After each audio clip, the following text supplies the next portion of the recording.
welcome to Amethyst Star Crafting. My name is Jane Allmark and I'm a UK independent Stampin' Up demonstrator. And today we're going to have a look at this lovely set which is Humming Along. I absolutely love this little hummingbird here, and there's a beautiful flower, some leaves, and 3 lovely sentiments. So you've got a thank you, hope you feel better really soon, and are wishing you an amazing birthday. So it's an absolutely lovely set. It does come with a coordinating die, but we're just going to be using the stamp set today. And we are taking one little tiny element out of Tea Together, which is this lovely little carnation. So that's what we're working with today. And we first of all are going to cut a piece of Whisper White cardstock. And this measures 5 1/4 by 3.5 inches. And then we're going to take the Rectangle Stitched Framelit Dies, which, as you know, I'm using all the time now, and we're taking the one which is this one. So from the inside it is 1 2 3, the 4th one from the inside, it's 1 2 3 4, 5th one from the outside, so that size. And we are just run it through your Big Shot. Remember, when you put these dies through, don't put them through this way because you put a lot of strain on there. The easiest way to get a perfect cut is to just angle it slightly. So that's what I do with this, and as I say, by angling it you're reducing the pressure through. So let me put that back carefully so I don't lose it. And what we're going to do is we're going to put this inside to start off with, because the first thing we want to do is to stamp this lovely hummingbird. Now I've already put it onto a block, and we are going to use a good black ink. So let me just get my black ink out of here. Okay, so we need to just ink that up well.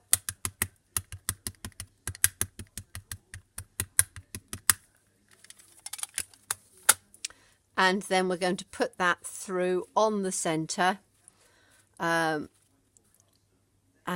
well lined up as you can. Now you are going to have the tip of the beak is just going to be coming over the edge, but that's absolutely fine because it'll work perfectly the way we're going to do it. So we just need to stamp it. As it's a large image, just rest it down for a few seconds and then lift it off carefully. So you have the just the little beak coming through slightly. And then we can now take the centre out, move that to one side, and we're going to work on this frame. I absolutely love making different sorts of frames. So with the leaf image, we're going to ink that up, and we are going to put one in the top corner like that. We're going to put one in each one of the corners, just running down.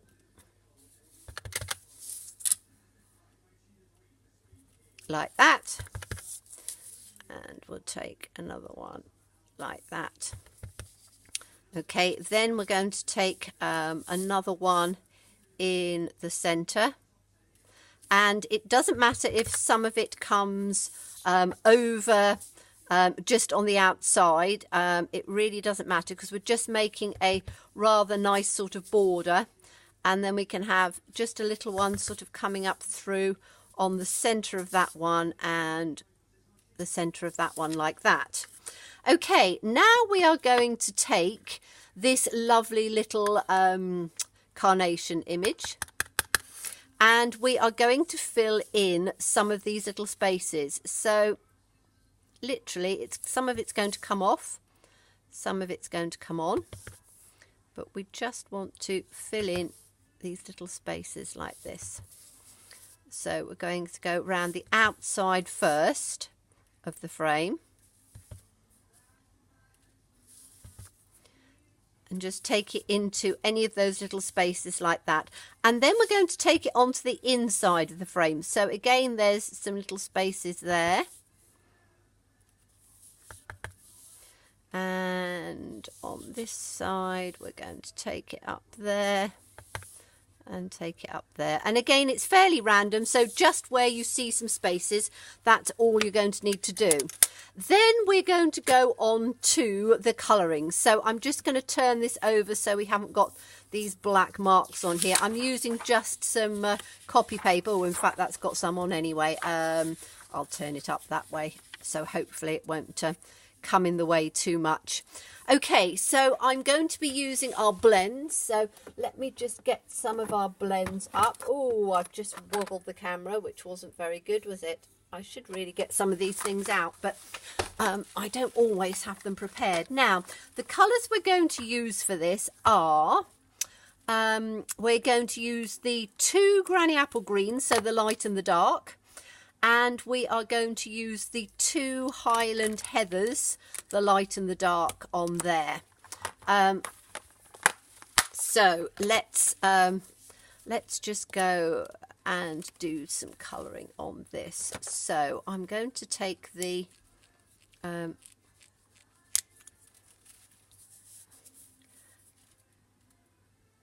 light Granny Apple Green. Sorry, I just had to think for a minute whether I was using the light or the dark, and literally you're just going to colour this through.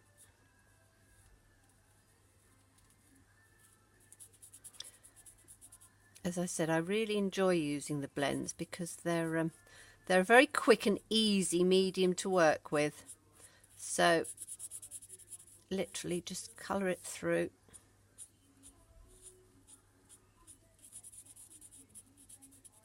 I'm only going to do a section of this because I have completed another one, but I just wanted to sort of give you the idea of how to work around the frame on here. So let's do this one down here.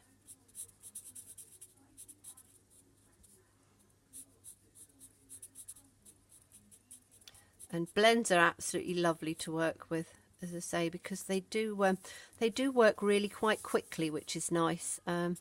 You can use our watercolour pencils, and in fact the watercolour pencils would look really nice with this. You can use our ink pads and just take the aqua painter or the blender pen and work through that way. You can take our Stampin' Right markers and work through that way. So I'm just going to do that on there, and then we're going to take just the dark, and all I'm going to do is to run this through on the centre and just through on those lines to just give, as it bleeds through afterwards, it will just give a bit of a darker line through on there, and then we'll take this one through on there. So again, you don't have to be an expert. And while I've got this, I'm going to do just on the bottom of this little carnation, you can see there's a couple of little bits of green on there, so I'm doing that in the darker one. So, and let's take this little one up in on here. So we've got a piece down on there, piece down on there, a little bit over there, and as I say, it's quite nice that it comes right the way over the frame. And then we are going to take the light Highland Heather, and we're just going to colour in through on here, just like that, and take it through on this little one here, comes off, and this on here. I really love the Highland Heather. It's a really nice subtle, if you use the light, it's quite a nice subtle purple, which is quite nice. And then we can just take, oh, I will do this one, so we've just got a nice little corner going. And again, you don't have to be an expert at your colouring. You just need to be able to lay down colour. And as I've always said, I'm no expert at doing this, but I do really enjoy doing it. So working on little panels like this is quite good because it builds up your confidence in working with the markers, but you really don't need to do a lot of blending and shading. You can just literally colour through. Now I am going to take the dark and I'm just going to do a little bit just down at the bottom here to just sort of bring it in a little bit. So just on this little bit here to just give a little bit of definition, but as you can see I'm just sort of blobbing it through because as I say, when it dries it'll just give that little bit of colouring. Okay, so that's that little corner done now, and then we want to colour this in as well. So we are going to use our aqua painter, and the aqua painters come in, I'll get both of them out because I've actually got them here. The aqua painters come in a pack of 2, which is great, and you have a thick nib, which is like that, which is like a real paintbrush, and you have a thin nib, which I tend to work with more often than not. So it's the thin nib we're using today, and I just want to take a little bit of Pool Party. I use Pool Party a lot, as you know, because Pool Party works really well for doing the backgrounds, and obviously your inks are water-based and your markers are alcohol-based, so the two won't mix. So if we take a block, and we're just going to take a little bit of colour because we're only going to do a section of this, and then with your aqua painter you want it, I'm just going to do the little blob at the side so I don't get too much water in here. Let's clean it off a little bit. You're just going to pick up some colour from there, and you can then very easily do a rather nice little wash in between this to just colour it in. You're not going to get this if you use Pool Party cardstock, because you won't get the whiteness to do the other stamping, but it's really easy to just take the colour through and take it just round the edges like this.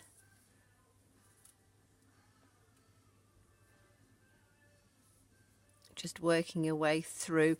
Keep it sort of in the same line that's going across, so don't sort of do it up and down and across, because you want it to sort of fill out in the same bit. But just take it across like this, just round the side of the flower, and then you have this really rather lovely background that you can work with. And again, you can just fill in these little bits here, so you've got the colour completely coming through. You can go over it again, because as I say, as you're watercolouring it, it's not going to matter if you go over some bits again to just get your colour through. Okay, so that shows you the idea of taking it round the side, and then you would work in exactly the same manner with the hummingbird. And so with the hummingbird, I chose, the colours I chose for that were the Pool Party in the light, some of the Bermuda Bay in the, is that light or dark? I think that's light. So light Bermuda Bay, light Pool Party, dark Pool Party, and then the greens with the Granny Apple Green. And let me show you how this will actually turn out when you've finished it. So if I bring one in that I've actually completed, you can see I've worked all the way round on here. So you've got, let me move those ones out of the way, and we'll take this out of the way so you can then see it clearer. Okay, so that's your border. And you can see I've coloured it all the way in, so you've got this really lovely pretty border.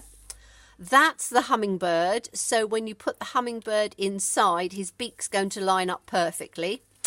And then all I've done is I've taken a card base. This just happens to have some embossing on it, but you could use it plain, but I think it'll look quite pretty with the embossing. And then we're going to put the frame on top like this, and then put the hummingbird in the centre. Now, You can do it two ways. You can have it one layer, or you can just put the frame up with dimensionals, so you just get a little bit of height. I'm not going to do that now because it's easy for you to see, but it was the idea of doing this beautiful frame, and you've got the hummingbird in the center, and I just really love the color combination with this. I think the blues and the greens of the bird and the leaves, just with a little bit of that Highland heather around the side with the flower, just really makes a difference. So thank you so much for watching me, and I do look forward to seeing you again. Bye bye.